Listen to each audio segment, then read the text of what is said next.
جماعت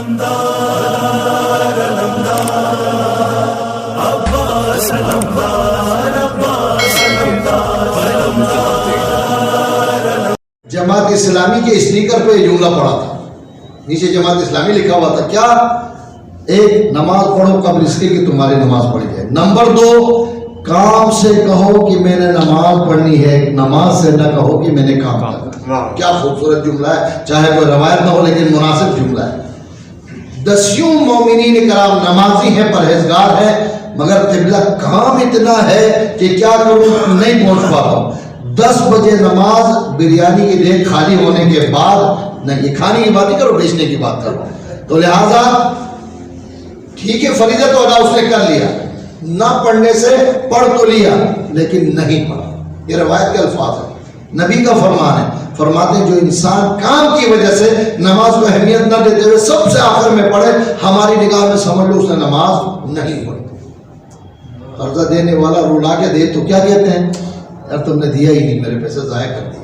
یہی ہوتا ہے واقعہ، ہم نے تو ایک تو مدد کی تھی قرضہ دے کر، اور اوپر سے آپ نے یہ حالت کر دی، تو خدا کے فریضے کو ادا کرنے میں۔ تو اسی میں ایک روایت پھر امام کا فرمان ہے، 5 چیزیں ہیں۔ اچھا کوئی اس نماز اول وقت جلدی کی بات ہو گئی نا، بہت سے لوگ اس طرح سے فلسفہ دکھاتے ہیں، آپ نے تو کہا تھا جلدی کا کام شیطان کا ہوتا ہے، واہ کہاں کا کدھر جوڑ دیا۔ ہم نے جلدی کا کام کہا تھا، گالی دینے میں جلدی نہ کرو، کسی کو مارنے میں جلدی نہ کرو، کسی پر ظلم کرنے میں جلدی نہ کرو۔ آپ نے کہا نماز بھی جلدی نہ کرو۔ امام علیہ السلام نے 4-5 چیزیں بتائی، مومن کی نشانی ہے، اسرائیل کی دوستی ہوگی اگر ان 4-5 چیزوں میں آپ نے جلدی کی۔ وہ شیطانی نہیں، رحمانی کام ہے۔ صلوات علی محمد۔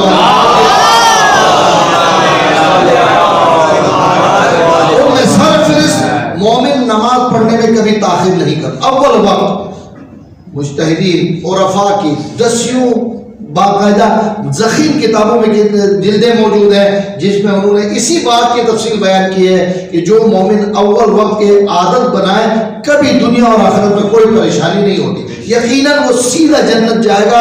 مومن ہے مومن، ورنہ لیبل مومن کا ہے اندر کچھ اور ہے تو وہ جنت ایسے نہیں جائے گا کہ پور ادھر پہنچ جائے۔ نمبر 2، امانت کسی کے پاس ہے اسے اصل مالک تک پہنچانے میں جلدی کرے۔ امانت میں قرضے کا ذکر ہوگا یا نہیں؟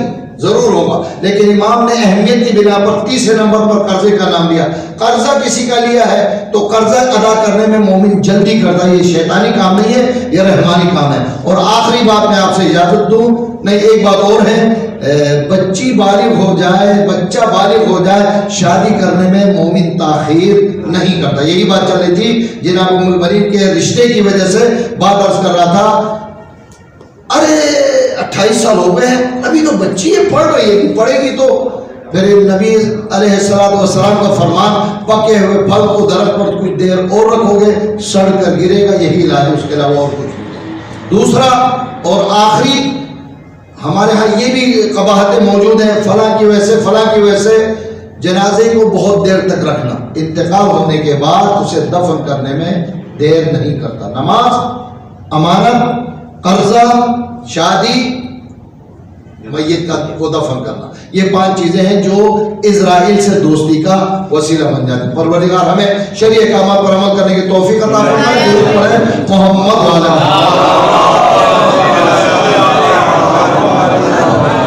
آئیے بیوی ام المؤمنین سلام اللہ علیہا، کیا سمجھتے ہیں؟ ہم سب کا یہی ایمان ہے، علی کسی سے بھی شادی فرماتے اولاد عباس جیسی ہی پیدا ہو جاتی، لیکن کیوں؟ بھائی عقیل سے، بڑے بھائی ہیں 10 سال بڑے ہیں جناب مولا امیر المومنین سے، امیر المومنین کو، اور باقی باتیں تو وقت نہیں ہے کہ میں عرض کروں، علم کے کمال کے لیے ہی کافی فرماتے ہیں انی اعلم طرق السماوات والارض، آسمانوں کے راستے زمین کے راستوں سے بہتر طریقے سے جانتا ہوں۔ وہ علی بھائی سے مشورہ کرے کہ میں شادی کس سے کروں تاکہ مجھے بہترین بہادر شجاع اور وفادار اولاد ملے۔ بچوں بڑے بھائی کو باپ کی طرح تصور کرو، یہ علی کی سیرت ہے۔ جاؤ تمہارا زمانہ اور تھا، میرا زمانہ، باپ کو بھی جواب دیا جاتا ہے، بھائی کو باپ کون سمجھے گا؟ چھوٹا بیٹا آج باپ بن کر پیدا ہوتا ہے، یہ بڑا خطرناک مسئلہ ہے. پیدا ہونے کے بعد کہتے ہیں تم نہیں جانتے ہو میں جانتا ہوں. یہ گالی ہے، باپ کو گالی دینا. جس کے نطفے سے پیدا ہوئے ہیں، جس کی پرورش سے ہم انسانیت کے مرحلے پر فائز ہوئے ہیں، جتنا بڑا بھی عہدیدار ہو، باپ باپ ہے، بیٹا بیٹا ہے، اس کو یہ کہنا تم نہیں جانتے ہو، یہ اس سے بے ادبی کی مثال نہیں مل سکتی. غرض حضرت عقیل سے مشورہ فرمایا. علم الانصاب تاریخ میں ہے، علم الانصاب میں حضرت عقیل ماہر شخصیت شمار ہوتے تھے، لہٰذا انہوں نے سوچ بچار کے بعد فاطمہ کلابیہ سے عقد فرمانے کا حکم دیا. محرم کی 8 تاریخ کو 7 تاریخ کو کہیں حضرت عباس کا ذکر ہو اور وفات اور شہادت کا ذکر ہو تو ام البنین سلام اللہ علیہ کا بھی ذکر ہوتا ہے. اکثر علماء بیان کرتے ہیں. اور یہ جو ٹوٹی پھوٹی الفاظ میں آپ کی خدمت میں عرض کر رہا ہوں، ذکر العباس سے ذکر کر رہا ہوں، جہاں عقد حضرت بی بی ام البنین کا ذکر انہوں نے اسی طرح سے فرمایا. حضرت عقیل کو ہی بھیجا اور فاطمہ کلابیہ سے خواستگاری کی خاطر ان کے والد محترم سے جو اپنے قبیلے کے سردار تھے، حضرت عقیل نے خواستگاری کی. رسماً ان کے والد محترم نے کہا کہ میں سوچ کر جواب دوں گا. پس پردہ ام البنین یہ سارا ماجرا سن رہی تھی، دیکھ رہی تھی. جیسے جناب عقیل پلٹنے لگے، باپ کو بلا کر کہا اس سے بڑھ کر کیا نیکی ہوگی کہ امیر المؤمنین کی طرف سے خواستگاری کی گئی ہے، اب کیا سوچنے کا مقام باقی ہے. کچھ اپنے الفاظ میں عرض کر رہا ہوں مفہوماً. طے ہوا یہ رشتہ قبول ہے، لہذا حضرت عقیل نے ہی عقد تلاوت فرمائی ہے اور یہ زندگی جناب سیدہ کی وفات کے بعد مولا امیر المومنین جناب ام البنین سے منسلک ہوئے. میں کس بات کو عرض کروں، کس کو عرض نہ کروں. ہمارے معاشرے میں دوسری شادی ہی برائی نہیں، بیوہ عورت کا شادی کرنا ہی برا نہیں سمجھا جاتا. اگر کسی کی بیوی مر جائے تو وہ شادی کرے تو برا ہی نہیں سمجھا جاتا.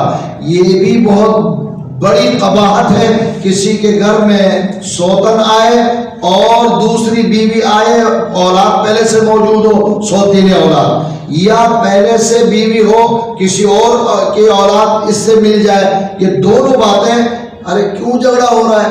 ماں سوتیلی جو رہی، بس ہم نے طے کیا ہے کہ اسے برائی ہی ہونا چاہیے. نہیں، نہ صرف زہرائے مرضیہ جیسی خاتون نے حسن حسین کو پرورش کر کے دنیا کو بتایا، بلکہ ام البنین سوتیلی ماں ہوتے ہوئے حسن حسین اور زینب ام کلثوم کے ساتھ، اور سوتیلی بہنیں ہوتے ہوئے عباس اور زینب ام کلثوم کے ساتھ جو رشتہ قائم ہوا ہے، رہتی دنیا تک چراغ لے کر ڈھونڈنے سے مثال نہیں مل سکتی. ہم یک طرف بیان کرتے ہیں، ہم ماتم بھی کرتے ہیں، فریاد بھی کرتے ہیں، ان کے غم میں روتے ہیں اور رونے کا حق ہے، رونا چاہیے. میں اس سے بڑھ کر اور کیا عرض کروں؟ پوری زندگی ام البنین ہائے حسین کہتی ہوئی روئی ہے اور پوری زندگی حضرت زینب ہائے عباس کہتی ہوئی روئی ہے. اس سے بڑھ کر کیا مثال پیش کروں؟ لیکن یہ بھول جاتے ہیں کہ بھائی اگر دوسری خاتون آئے تو پہلے بیوی کی اولاد سے محبت ممکن نہیں. نہیں، خدا نے یہ مثالیں دی ہے، بس بہت زحمت دی میں نے. ام البنین کے بہت فضائل ہیں، لیکن میرے پاس ام البنین